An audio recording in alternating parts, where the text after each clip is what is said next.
নমস্কার, বিবেচিত থেকে আবার আপনাদের কাছে চলে এলাম। আজকে এই প্রতিবেদন করার একটা মূল কারণ হচ্ছে মেসেঞ্জারে আমার এই চ্যানেল ফলো করেন এক ভাই, হালদার ভাই। তো তার রিকোয়েস্টে উনি বলেছেন যে আপনি বাংলাদেশ নিয়ে কেন একটা ভিডিও করেন না। তো আমি বললাম দেখুন, মানে কথা হয়নি, শুধু আমি বলেছি ঠিক আছে। তো সেই জন্যই আজকে এটা করা। তো উনি যে আমার চ্যানেলটা ফলো করেন সেটা সত্যি খুব ভালো লাগলো। পারলে একটু সাবস্ক্রাইব করে একটু কমেন্টস দেবেন চ্যানেলে, তাহলে আমি আরও আমার ভালো লাগবে। আর প্রথমে এটা দিয়ে শুরু করি যে ঘুঁটে পড়ে গোবর হাসে, বাটোগে তো কাটোগে, এক রহো তো খুশ রহো। এটা দিয়ে আজকে শুরু করলাম। প্রতিটা ঘটনার পেছনে একটা কারণ থাকে, সেই কারণ থেকে আমরা বিগত দিনেও শিক্ষা নিয়েছি। এই অধুনা ঘটে যাওয়া যেসব ঘটনা হচ্ছে ধারাবাহিকভাবে, সেখান থেকেও আমরা শিক্ষা নিচ্ছি বা শিক্ষা নেব। যেমন দেখবেন যে পাকিস্তানে ইমরান খান বেশি সংখ্যায় আসন পাওয়ার পরেও তাকে সরে যেতে হলো। কারণটা হচ্ছে তিনি ভারত বিদ্বেষী অতটা ছিলেন না। কিন্তু বাংলাদেশের সরকারকেও, শেখ হাসিনা সরকারকেও সরে যেতে হলো। ওইখানে এখন মহা ম্যাড ইউনুস, নোবেল জয়ী, শান্তির জন্য উনি নোবেল পেয়েছিলেন। তবে এই বাংলাদেশের যে অশান্তি, ওই নোবেল আবার ওনার থেকে নিয়ে নেওয়া হবে কিনা সেটা নিয়ে উনি খুব চিন্তায় আছে। তো এই যদি ভারতের প্রতিবেশী যারা রাষ্ট্র, তারা যদি ভারতের সঙ্গে বন্ধুত্বপূর্ণ সম্পর্ক হয়, তাতে গাত্রদাহ যাদের হবে তারাই সরিয়ে দিয়েছে। তার মধ্যে আমেরিকা ডিপ স্টেট, চীন ষড়যন্ত্রকারী এইসব রয়েছে। কিন্তু তা সত্ত্বেও ভারতকে টলাতে পারবে না। ভারতই থাকবে। যেমন জানুয়ারি ফার্স্ট উইকে ট্রাম্প সরকার চলে আসছেন আমেরিকাতে। তার আগে যদি সেন্ট মার্টিন দ্বীপটি যদি সই করিয়ে নেওয়া যায়, তাহলে কিন্তু ট্রাম্প সরকার আর ওইটা পরিবর্তন করতে পারবেন না। সুতরাং তার মধ্যে প্রবল চেষ্টা হচ্ছে যে ওই দ্বীপটাকে যেন আমেরিকা, ইউএস যেন কবজা করতে পারে, তাহলে ভারতের ঘাড়ে নিঃশ্বাস ফেলতে পারবে। আর ভারতীয় জনতা পার্টি 2014 সালে হিন্দুদের ফেথ নিয়ে উনি সরকার গঠন করেছিল। ওই দলটি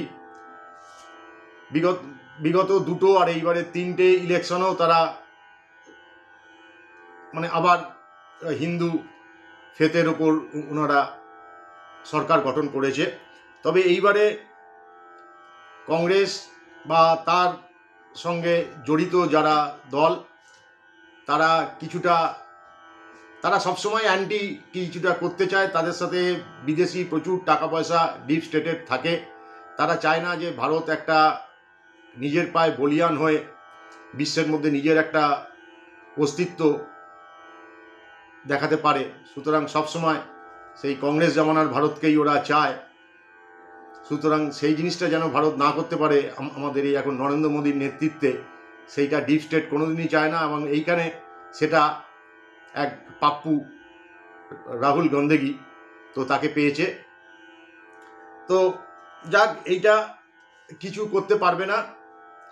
তবে কিছু পুরনো দিনের মানুষ আছেন যারা বাম, অতি বাম, তারাও কোনোদিনও চায় না যে এই সরকার ক্ষমতায় থাকুক এবং ভারতবর্ষের উন্নতি করুক।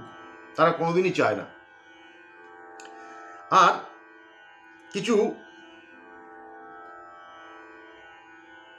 দেখবেন যে ভারত মানে পৃথিবীতে দেখবেন খ্রিস্টানদের জন্য আলাদা কান্ট্রি আছে, বৌদ্ধ আলাদা কান্ট্রি আছে, মানে ধর্মের দিক থেকে বলছি। তারপর মুসলিম তো রয়েছেই। আচ্ছা, ইহুদিদের জন্য মাত্র একটি আছে, ইসরায়েল। আর হিন্দুদের জন্য এখনো ডিক্লেয়ার কিছু হয়নি। তবে আমরা মনে করি যে আমাদের ভারতবর্ষ, ভারত, হিন্দুস্তান মানে হিন্দুদের, সনাতনীদের রাষ্ট্র, সনাতনী রাষ্ট্র, হিন্দু রাষ্ট্র। তবে ভারত কোনোদিনও সেকুলার ছিল না, সেকুলার নয়, সেকুলার থাকবে না। কেননা সনাতনীরা বা হিন্দুরা একটু উদার মানসিকতায় আর একটু সহনশীল। তার মানে এই নয় যে আমরা সেকুলার। তবে এক ডাইনি বিগত দিনে বলেছিলেন যে যে গাধা দুধ দেয় তার তো লাথি একটু খেতে হয়। তবে সেই গাধার মানে লাথি খেয়ে খেয়ে ভোট বক্সে উনি ভোট সংগ্রহ করে যা করে উনি সামনের দিকে চলছেন। তবে এই লাথিটা যখন মানে অস্থানে কুস্থানে যেদিন খাবেন সেদিন আর তার অন্তর্জলী যাত্রা ছাড়া আর কিছু থাকবে না, বুঝেছেন তো? অন্তর্জলী যাত্রা ছাড়া আর তার কাছে কিছু থাকবে না ঠিক জায়গায় যখন উনি লাথিটা খাবেন ওই গাধার দুধ টানতে গিয়ে। আরেকটা জিনিস, আমরাও যদি সব হিন্দু সনাতনীরা এক হই, মানে এক হতেই হবে, আগামী দিনে এক হতেই হবে, তাহলে আমরা এই বাংলাদেশের মতো ঘটনা আমাদের এইখানে দেখতে পাবো না। তবে পুরনো দিনের যারা একটু মানুষ আছেন, বাম অতি বাম, তারা তো আর খুব বেশি দিন নেই।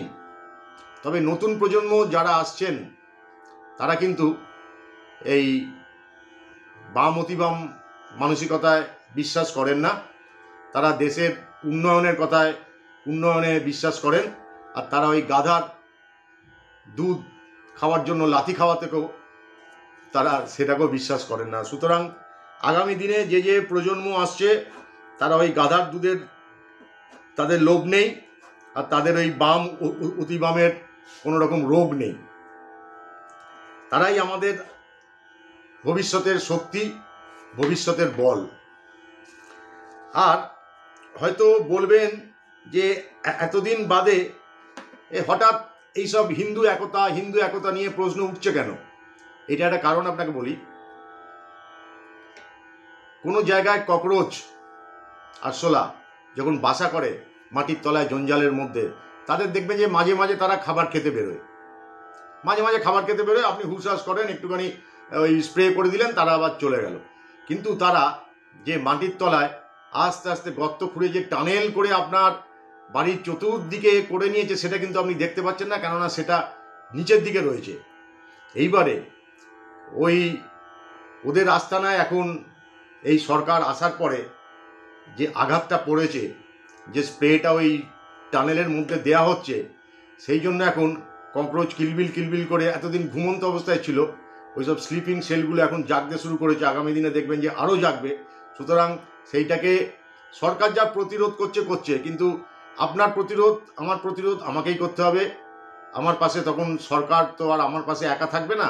সুতরাং আমাদের নিজস্ব বলে আমাদের বলিয়ান হতে হবে। একটা টিপস আপনাদের দিচ্ছি, যেটা হচ্ছে ওই নাট বোল্ট হয় না, নাট বোল্ট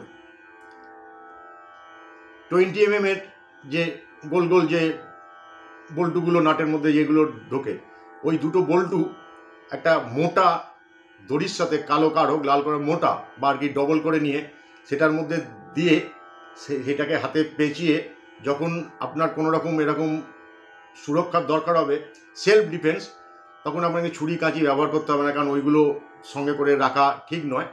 তখন আপনি এই যে গ্রিপ আছে, এই গ্রিপের মধ্যে বল্টুটা দিয়ে আপনি তখন গ্রিপটাকে নিয়ে কাউকে যদি আপনি পাঞ্চ করেন, হ্যাঁ, সেই পাঞ্চটা সে যখন খাবে তখন বুঝতে পারবে যে আপনার কি দিয়ে পাঞ্চ করলেন, ও বুঝতে পারবে না, কিন্তু পাঞ্চটা হবে। আর এই বুড়ো আঙুলের মধ্যে ওই দড়িটাকে জড়িয়ে চেপে ধরে আপনি ওইটা দিয়ে কাউকে আঘাত করতে পারবেন। সুতরাং এইটা আপনি ফ্লাইটেও নিয়ে যেতে পারেন, নিজের হ্যান্ডব্যাগেও রাখতে পারেন। এইটাতে ফ্লাইটে কোনো অসুবিধে নেই। এইটা ছেলেরা, মেয়েরা যারা বাইরে কাজে কর্মে যান তারা, এবং বয়স্ক মানুষদেরও বলছি, self defence is the best defence. এই ডিফেন্সটা আপনারা করবেন এবং এই জিনিসটা আপনারা রেখে দেবেন। দুটো একসাথে একটা দড়ির মধ্যে নিয়ে দড়িটা একটু লম্বা করে, যেন ঘুরে আপনার কাছে আবার না নিয়ে চলে আসে। যাকে মারবেন, নাকে মারবেন নাক ফাটবে, চোখে মারবেন চোখ যাবে, মাথায় মারবেন মাথায় লাগবে, আর যদি ওই দুটো নিয়ে যদি আপনি পাঞ্চ করেন তাহলে সে অক্কা। সুতরাং আগামী দিনে বাটোগে তো কাটোগে, এক রহোগে তো খুশ রহোগে। আমরা যারা হিন্দুরা, আমরা অন্তত আজ থেকে এক হবার চেষ্টা করি, মানসিকভাবে, শারীরিকভাবে। জয় হিন্দ, বন্দে মাতরম।